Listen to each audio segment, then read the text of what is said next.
For over 70 years, the Christian family movement has brought families together through service, faith sharing, and prayer to promote Christian values in the family and society.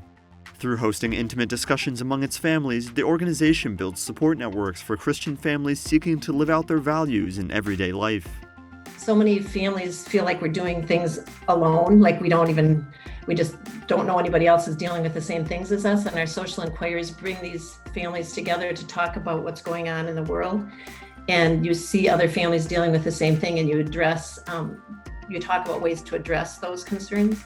While the church in some regions may be growing in size, CFM's executive director Lori Shibish says the group's focus on forming deep relationships among small groups of families remains essential for Christians in developing their faith life. It's all about relationships, and to have to make friends in your big parish. Parishes in the U.S. at least are getting to be bigger and bigger entities, and the small groups are going to be essential for living our faith in the future. The pandemic forced organizers to find creative ways to safely bring families together, such as meeting virtually or holding socially distanced open-air masses, a reminder of the true value of community.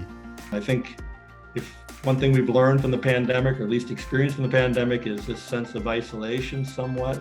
And I think there is a kind of a hunger now on the part of individuals and families to say, you know what, we really do need one another. We really do need concrete interaction. Now, as the United States begins to ease restrictions put in place during the pandemic, the Christian family movement is seeking to recover one of the greatest resources for Christian families to strengthen their faith, each other.